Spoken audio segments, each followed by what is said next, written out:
you do everything right between attacks. Sleep, drink water, avoid triggers, and you still wake up 3 days later with your head pounding. The vagus nerve is why. Welcome back. So this is part 2 of our vagus nerve series. And today we are going into the mechanisms.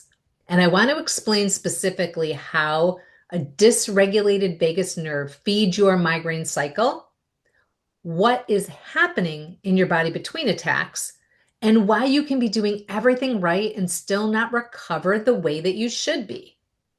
Because that is the part that makes women feel like they're failing, like they're not trying hard enough, and that's not what's happening.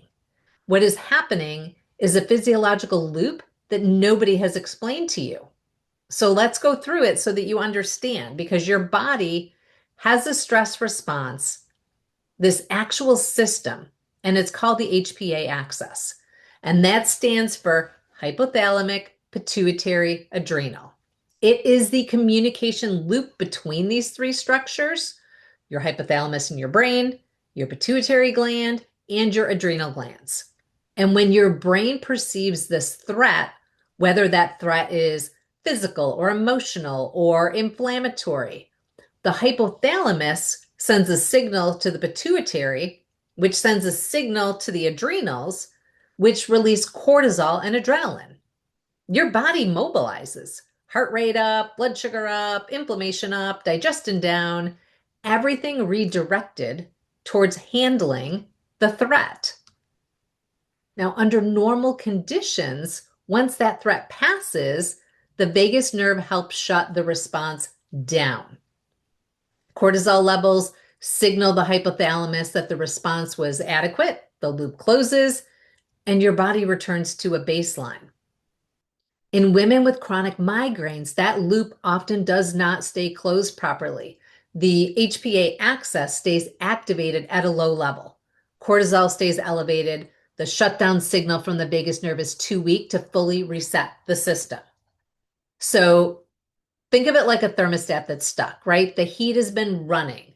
Normally, once the room reaches temperature, the thermostat shuts the heat off. But if the thermostat's broken, the heat keeps running even after it's no longer needed.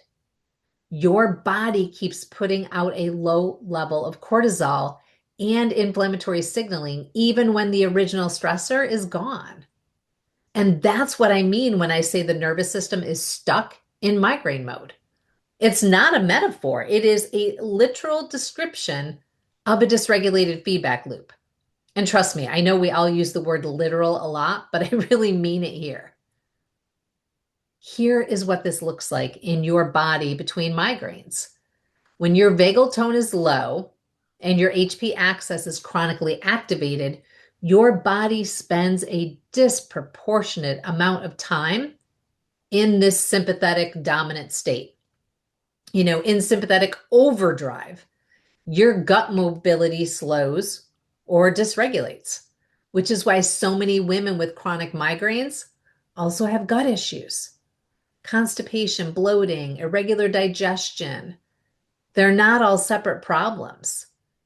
This is your nervous system affecting your gut because your gut and your brain are in constant two-way communication through the vagus nerve. In sympathetic overdrive, your sleep architecture is disrupted. Your lymphatic system, the brain's overnight clearance mechanism, it does most of the work during deep sleep. And when your nervous system is in overdrive, you do not get the quality of deep sleep that your brain needs to clear inflammatory waste. So you wake up and your brain has not fully cleared from the previous day. That is part of why the head pressure and brain fog do not fully lift even after a full night's sleep. In sympathetic overdrive, your inflammatory cytokines stay elevated. The immune system remains in a more activated state, and your trigeminal nerve, which is the nerve most directly involved in migraine pain, it's sensitized by that chronic inflammation. So what's happening between attacks is not nothing. Your body is running an elevated inflammatory baseline constantly. Every attack is not started from zero. It's starting from an already elevated place, which is why the triggers that used to be manageable now seem to tip you over the edge with less provocation. You've not become more sensitive. Your baseline has risen. Now, I've talked about central sensitization before in a past podcast. If you are looking for that info, let me know. We'll maybe link it in the show notes for you.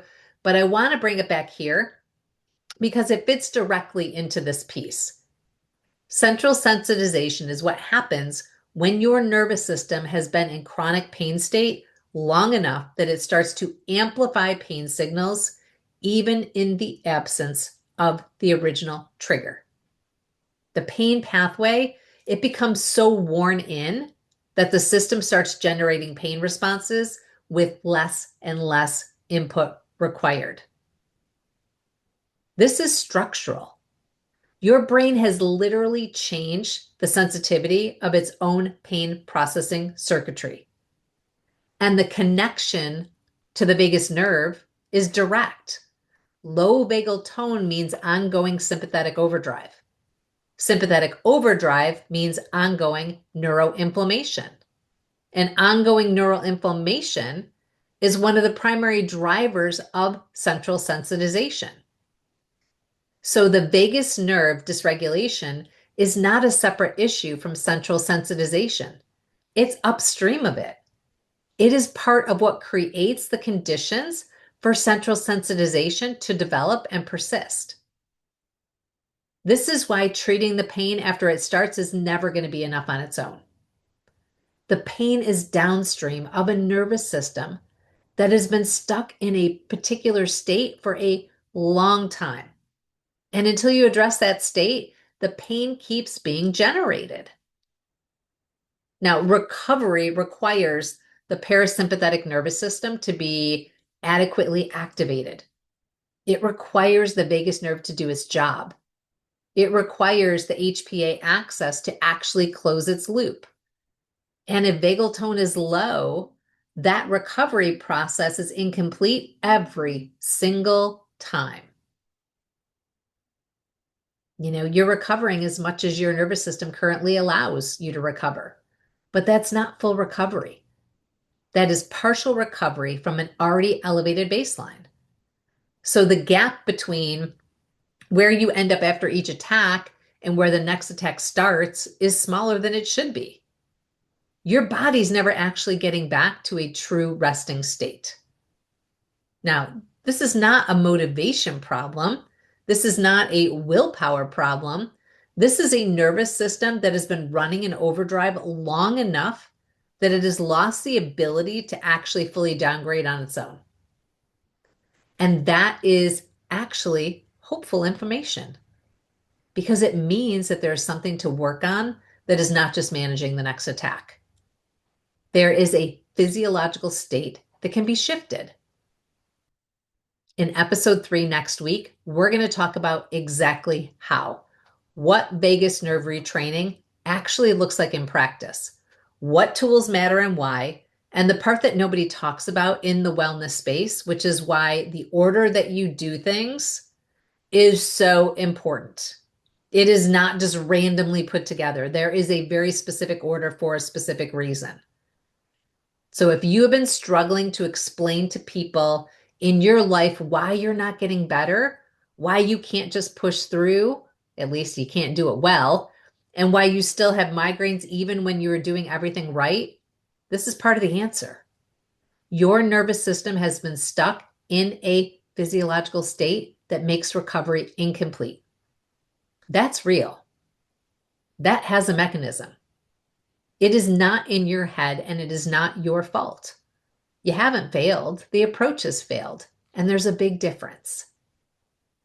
So if this episode is making you want to go deeper on the science and what this means for your specific body, I have an upcoming training where we're actually going to walk you through exactly how the inflammatory overload loop connects to your nervous system dysregulation and what the path forward looks like.